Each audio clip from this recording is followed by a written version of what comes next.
ఓం శ్రీ గురుభ్యో నమః. శ్రీ మహాగణాధిపతయే నమః. హరి ఓం. శివాయ విష్ణురూపాయ ఓం. శివం శాంతం జగన్నాథం లోకానుగ్రహకారణం శివమేకం పరం వందే శ్రీకారాయ నమో నమః. ఎత్ర కుత్ర స్థితం దేవం సర్వవ్యాపినమీశ్వరం యల్లింగం పూజయేన్నిత్యం యకారాయ నమో నమః. ప్రపంచంలోనే ప్రసిద్ధి కాంచినటువంటి యొక్క ఇది కాశీ విశ్వేశ్వరలింగం. కాశీ పేరు విననటువంటి వాళ్ళు ఉండరు. తక్కిన జ్యోతిర్లింగాల పేరు కొందరికి తెలుసు, తెలియకపోవచ్చు, కానీ కాశీ విశ్వేశ్వరలింగం మాత్రం ప్రతి వాడికి తెలుసు. అలాంటి కాశీ విశ్వేశ్వరలింగం గురించి మనం కొంతగా తెలుసుకుందాం. ఈ పరమేశ్వరుడు ఒక్కడే. అందుకే ఏకం చిత్తు విప్రా బహుదా వదంతి. పరమేశ్వరుడు ఒక్కడే, రూపాలు అనేకమైనటువంటివి. మనం అనేక రూపాలు పెట్టి ఆ పరమేశ్వరుని సేవ చేస్తూ ఉన్నాము.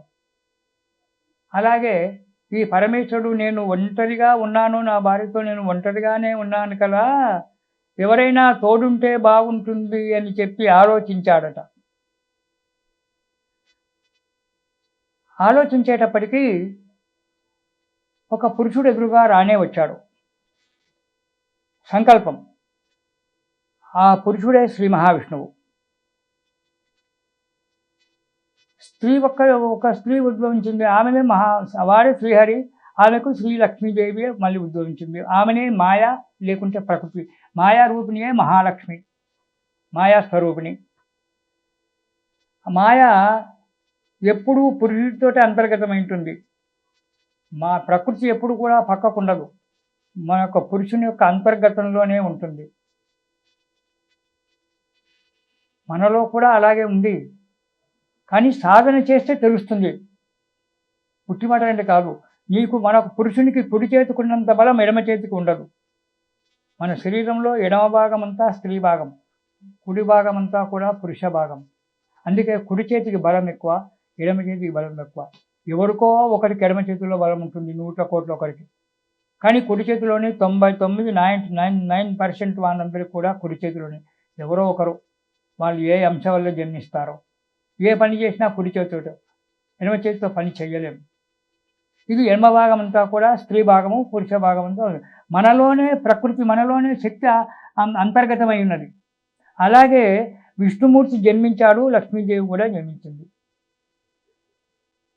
విష్ణుమూర్తి వచ్చాడు, కింద ఉన్నాడు. చూస్తే అంతటా నీరే, మొత్తం నీరే ఉంది. ఆ నీటిలో ఎక్కడున్నాడు? నీటిలో ఉన్నాడు. ఏం చేయాలో అర్థం కాలేదు. ఎక్కడ చూడు నీరు నీరు నీరు. అందుకే నారాయణుడు నీళ్ళల్లో ఉన్నాడు కాబట్టి అతనికి నారాయణుడు. నారము అంటే నీరు. ఆ నీళ్ళల్లోనే హాయిగా తిరుగుతూ ఉన్నాడు కాబట్టి అతనికి నారాయణుడు అనేటువంటి ఒక పేరు వచ్చింది. ఆ నారాయణుడు నీళ్ళల్లో ఉండి ఎంతసేపు ఉండాలి నీళ్ళల్లో, ఏం పని లేదు, ఏం లేదు, నీళ్ళల్లో ఉండాలి అని చెప్పి శివుని గురించి తపస్సు చేశాడట. విష్ణుమూర్తి తపస్సు చేస్తే తప అని వచ్చిందట. పైకి చూశాడు. పైనుంచి తప అనేటువంటి ఒక మాట, అంటే నువ్వు తపస్సు చేయరా నాయన అన్నాడట. ఏం తపం చేయాలి, ఎక్కడ చేయాలి అదే అడిగాడు పరమేశ్వరుని. అయ్యా తపం చేయి అంటున్నావు, ఎక్కడ చేయాలి? కూర్చోవడానికి స్థలం లేదు కదా, ఉండడానికి స్థలం లేదు, ఎక్కడ కూర్చొని తపస్సు చేయాలి అని చెప్పి విష్ణుమూర్తి అన్నాడట.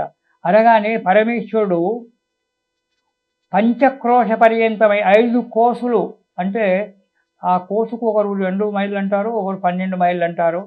అది నాకైతే లెక్క సరిగ్గా తెలియదు. 5 క్రోసుల ప్రాంతాన్ని పంచక్రోశ పర్వతం అంటారు. పంచక్రోశమైనటువంటి ఒక స్థలాన్ని ఆకాశం నుంచి, కైలాసం నుంచి కిందికి వదిలిపెట్టాడట పరమేశ్వరుడు.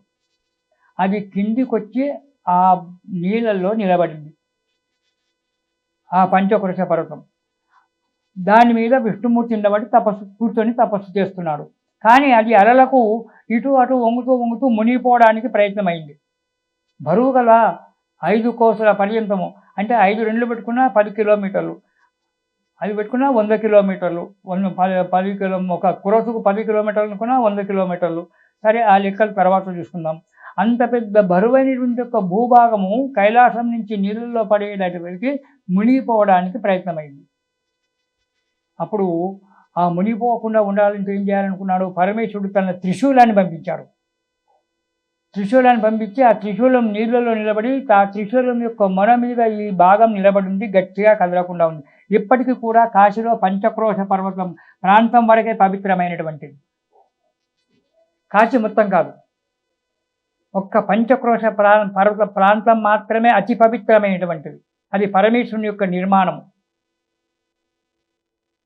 ఆ పంచక్రోశ ప్రాంతంలో ఉండబడేటప్పటికీ ఆ ప్రాంతంలో విష్ణుమూర్తి ఆ స్థలం కూర్చొని జపం చేయడం ప్రారంభం చేశాడట. జపం చేస్తుంటే వేడి చెమటలు కాస్తున్నాయి. చెమటలు వస్తే తల ఊపుతున్నాడు విష్ణుమూర్తి. అప్పుడప్పుడు తల వీరుస్తున్నాడు ఆ చెమట నీరు పోవడానికి. అలా ఊపేటప్పుడు నీ చెమట ఎక్కువగా వచ్చింది. ఆ చెమట అలా ఊపేటప్పుడు ఆ పరమేశ్వరుని యొక్క చెవి నుండి మణి, అంటే చెవులకు, ఆనాడు మగవాళ్ళకు కూడా ఈనాడు కూడా మనకు కనబడుతుంటాయి, చెవులకు కమ్మలు ఉండేటటువంటివి, తాటం కమ్మలు ఉండేటువంటి, దానికి మణులు తాపించి పెట్టుకునేటువంటి వారు. ఆ మణులలో నుంచి మణి, చెవులకు యొక్క మణి జారి కింద పడిందట. ఆ విష్ణుమూర్తి యొక్క చెవులకు ఉండబడి యొక్క మణి అతను తల విదిలించడం వల్ల ఆ మణి జారి కింద పడిందట. ఆ జారి కింద పడినటువంటి యొక్క ప్రాంతమే మణికర్ణిక అనేటువంటి ఒక పేరు వచ్చింది. ఆ మణికర్ణికలో స్నానం చేసినట్టయితే సకల దోషాలు పోతాయి, బ్రహ్మహత్యా దోషం కూడా పోతుంది. ఈ పంచక్రోశ భూమిలో మణికర్ణిక స్వామి యొక్క పరమశివం విష్ణుమూర్తి యొక్క తల విదిరింపు వల్ల అక్కడ పంచక్రోశం ఎంతుంది. అప్పుడు పరమేశ్వరుడు కొంతకాలానికి ప్రత్యక్షమైనాడు. మొదలు తపతప అన్నాడు, భూమిని పంపించాడు, భూమిని నిలబడడానికి త్రిశూలం పంపించాడు, తపస్సు చేస్తున్నాడు శివుని గురించి విష్ణుమూర్తి ఆ భూమి మీద కూర్చొని. అప్పుడు కొంతకాలానికి పరమేశ్వరుడు ప్రత్యక్షమైనాడు. ఎవరికి? విష్ణుమూర్తికి. ఏం కావాలి కోరుకో అన్నాడు. స్వామి, నాకు కావాల్సింది ఏం లేదు, నీవు విశ్వనాథుడవు, విశ్వానికే పతివి కాబట్టి నీవు పంపించినటువంటి, నీవు జారబెట్టినటువంటి యొక్క ఈ భూమిలో నీవే స్వయంగా నిలబడి ఉండు, నీవే స్వయంగా నిలబడి ఉండు. ఎప్పుడైతే నీకు ఉంటావో భక్తులకు మోక్ష మార్గాన్ని, మోక్ష సామ్రాజ్యాన్ని ప్రసాదిస్తూ ఉండు అని చెప్పి విష్ణుమూర్తి పరమేశ్వరుని కోరుకున్నాడట. అప్పుడు పరమేశ్వరుడు తదాస్తు అని చెప్పి తాను స్వయంగా లింగాన్ని ప్రతిష్ఠించాడు అక్కడ. పరమేశ్వరుడు తన రూపాన్ని, అంటే కరచరణాదులతో శివుడు ఉండడు కదా, శివుడు ఎప్పుడైనా లింగ రూపమే. మనకు విష్ణుమూర్తి తదితరులు కరచరణాదులతో మనం విగ్రహాలు చూస్తూ ఉంటాం, కానీ శివునికి కరచరణాదులు ఏది ఉండదు, అంతా శూన్యం, లింగం మాత్రమే ఉంటుంది. అది శూన్యం అంటే చివరకు మిగిలేది నీకేమి లేదురా, నీకు మిగిలేది శూన్యనేనా అని చెప్పేటువంటి ఒక ఆధ్యాత్మిక వేదాంతం యొక్క సారం అది. మనం అనుకుంటాం లింగము రాయి అనుకుంటాం, లింగము రాయే, కానీ అందులోనే వేదాంతం అంతా కూడా నిబిడీకృతమై ఉంది. నీకు చివరకు మిగిలేటువంటిది శూన్యము, నీకేమి లేదు. భగవంతుని సేవించినట్టయితే మళ్ళీ జన్మ లేకుండా ఉంటావు, ఈ శూన్యంలోనే కలిసిపోతావు. ఎందుకంటే మనది మానవ జన్మ, కులాల చక్రం తిరుగుతూనే ఉంటుంది. కుమ్మరివాడు కుండలు మట్టి చేసి కుండలు తీస్తూనే ఉంటాడు, ఈ కుండ చేయగానే ఆ కుండ చేయగానే ఆ కుండ. కులాల చక్రం తిరిగినట్టుగా మన జనన మరణ చక్రం తిరుగుతూనే ఉంటుంది. పునరపి జననం పునరపి శయనం పునరపి జనని జఠరీ శయనం ఇహ సంసారే బహు దుస్తారే కృపయా పారే పాహి మురారే అంటాడు భగవత్పాదుల వారు. మనం పుడుతున్నాం చేస్తున్నాం, పుడుతున్నాం చేస్తున్నాం, చేస్తున్నాం పుడుతున్నాం, ఇవే పని మనకు, ఇవేరే పని ఏం లేదా? మళ్ళీ మళ్ళీ జన్మరాహిత్యం చేసుకోవాలనేటువంటి ఆలోచన లేదు, మళ్ళీ పుట్టాలనేటువంటి ఒక ఆలోచనే.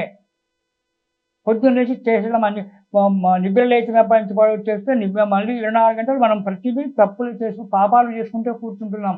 అందుకే జన్మ పరంపరగా ఓనాడు 1000 సంవత్సరాలు బతికారు, లక్షల సంవత్సరాలు బతికారు, 1000 సంవత్సరాలు బతికారు, 100 సంవత్సరాలకు వచ్చింది. ఈనాడు 100 సంవత్సరాలు లోపటే, 40 దాటిందంటే ముసలివాడే, నడుములు లేవవు, కాళ్ళు లేవవు. మనం చేసుకున్న పాపాన్ని, కర్మ ఫలితాన్ని మనమే అనుభవిస్తున్నాం. అందుగురించి ఇలాంటి వాళ్ళను ఉద్ధరించడానికే పరమేశ్వరుడు ఇలా 12 జ్యోతిర్లింగాలుగా లింగ రూపకంగా మనకు ఇచ్చాడు.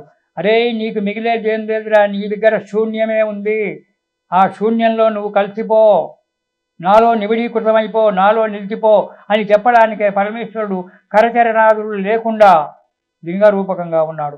అందుకే కాశీలో పరమేశ్వరుడు స్వయంగా తన చేతులతో లింగాన్ని ప్రతిష్ఠించాడు. అది పరమేశ్వరుడు సృష్టించిన లింగం. అందుకే కాశీ విశ్వేశ్వరుడు, ప్రపంచానికి మొత్తం ఏకత్వం అనేటువంటి చెప్పినటువంటి వాడు, ప్రపంచంలో ఏకంగా ఉన్నటువంటి వాడు ఆ కాశీ విశ్వేశ్వరుడు. ఇలా ఆ కాశీలో విశ్వనాథుడు తాను స్వయంగా నిర్మించినటువంటి యొక్క లింగం ఏదైతే ఉందో అదే జ్యోతిర్లింగము, కాశీ విశ్వనాథలింగం. ఆ విశ్వనాథలింగంలోనే అటు పక్కనే వరుణా నది, అసి నది అన్ని రెండు కూడా ప్రవహిస్తూ ఉండడం వల్ల దానికి వారణాసి అనేటువంటి ఒక పేరు వచ్చింది. తర్వాత ఈ పంచక్రోశ దూరంలో, అరౌండింగ్ 5 కిలోమీటర్ల దూరంలో ఏదైతే ఉందో, నేను 5 కిలోమీటర్లు అంటున్నాను, అంతకంటే ఎక్కువగానే ఉంటుంది. ఆ పంచక్రోశ ప్రాంతంలో ఎంతోమంది దేవతలు పరమేశ్వరుని చూడడానికి వచ్చి తమ తమ పేరు మీద లింగాలన్నీ కూడా స్థాపించారు. అక్కడే అమ్మవారు విశాలాక్షిగా వచ్చి కూర్చుంది, అన్నపూర్ణాదేవిగా వచ్చి కూర్చుంది కాశీలో. ఆ తర్వాత విష్ణుమూర్తి బిందు మాధవుడిగా నెలకొన్నాడు. ఇలా ఎంతోమంది ఋషులు అక్కడికి వచ్చి అక్కడ తమ తమ పేరు మీద పరమేశ్వరుని స్థాపించి అక్కడ పూజలు చేసుకుంటున్నారు. ఆయా లింగాలకు కనుక మనం దర్శించి పూజ చేసుకున్నట్టయితే మనకు ఎన్నో కష్టాలు పోతాయి. వీరందరికీ కాశీ పట్టణానికి అంతా కూడా కాలభైరవుడు క్షేత్రపాలకుడుగా ఉన్నాడు. ఆ కాలభైరవుని వరకే పంచక్రోశ ప్రాంతం, అటు తర్వాత మనకు పంచక్రోశ ప్రాంతం కాదు. అందుకే మనకు ఆ కాలభైరవుడు చివరి స్థానంలో అప్పుడు ఉండేవాడు. ఇప్పుడు మధ్యన అయిపోయినాడు అనుకోండి, అది వేరే సమస్య. ఇలా కాశీలో ఆ పరమేశ్వరుని సృష్టించి, అయితే పరమేశ్వరుడు ఏం వరం ఇచ్చాడు కాశీలో కంటే, కాశీలో ఎవరైతే మరణిస్తారో మరణించిన వాని యొక్క శవానికి చితి మీద పండబెట్టినప్పుడు నేను వచ్చి అతనికి మోక్ష సామ్రాజ్యం ఇస్తాను, చెవిలో మంత్రోపదేశం చేస్తాను అని చెప్పాడు. అందుకే కాశీలో మరణించినట్టయితే ఆ మరణమైనప్పుడు ఆ పరమేశ్వరుడు ఆ యొక్క వ్యక్తి యొక్క చెవిలో ప్రణవాన్ని ఉపదేశిస్తాడట. ఆ ప్రణవాన్ని ఉపదేశించడం వల్ల అతనికి మోక్ష సామ్రాజ్యం దొరుకుతుంది. అందుకే కాశీలో చావాలి అని చెప్పి ఆ కాశీలో అలాంటి కొన్ని ఈ పంచక్రోశ ప్రాంతంలో కాశీ ఉన్నటువంటి ఒక పూర్వకాలం కాశీ ఉన్నటువంటి ఒక ప్రాంతంలో ఎలాంటి రోగాలు రావు. ఎంత ఈనాడు మంచిగా ఉందేమో చెప్పలేను, నేను ఈ మధ్యన వెళ్ళలేదు, కానీ నేను వెళ్ళినటువంటి ఒక 4-5 సార్లు కాశీకి వెళ్ళాను. పరమ చండాలంగా కనబడేది, కానీ ఎవరికి రోగాలు రావు. ప్రతిరోజు శవాలు కాలుస్తూనే ఉంటారు. ఆ దుర్వాసన ఎక్కడ కూడా కనబడదు. అసలు దుర్వాసన రానే రాదు. కాశీ ఒడ్డున కూడా దుర్వాసన రాదు. మంచిగా హాయిగా ఉంటుంది, ఎవరికి ఎలాంటి రోగాలు రావు. ఆ యొక్క వరం నేను ఇస్తున్నాను అన్నాడు పరమేశ్వరుడు. ఇక్కడ ఈ పంచక్రోశ ప్రాంతంలో ఎవరికి రోగాలు రావు, అనారోగ్యం ఏర్పడదు. ఎవరైతే ఈ గంగానది ఒడ్డున హరిశ్చంద్ర ఘాటులో శవాన్ని పెట్టి దహనం చేయడానికి పూనుకుంటారో ఆ శవం యొక్క చెవిలో ఈ పంచక్రోశ ప్రాంతంలో మాత్రమే వారికి మోక్ష సామ్రాజ్యాన్ని ఇచ్చేటట్టుగా వాళ్ళ చెవిలో నేను మంత్రోపదేశం చేస్తాను అని చెప్పి శివుడు వరమిచ్చాడు. ఆ కాశీలో అంత శుభప్రదమైనటువంటిది. కాశీలింగములో పరమేశ్వరుడు స్వయంగా తన లింగాన్ని తానే స్థాపించుకున్నటువంటి ఒక లింగం కాబట్టి అది పరమేశ్వరుని యొక్క పవిత్రమైనటువంటి ఒక లింగము, పవిత్రమైనటువంటి ఒక క్షేత్రము. అందుకే కాశీని జన్మలో ఒక్కసారైనా దర్శించాలి. కాశీ విశ్వనాథ లింగాన్ని, ఆ విశాలాక్షిని, అన్నపూర్ణాదేవిని ఒక్కసారైనా దర్శించాలి అని చెప్పి పెద్దలు చెప్తూ ఉంటారు. అలాంటి కాశీ క్షేత్రాన్ని మనం స్మరించుకుందాము. నమ సోమాయ చ రుద్రాయ చ నమ సామ్రాయ చ అరుణాయ చ. ఓం హర హర.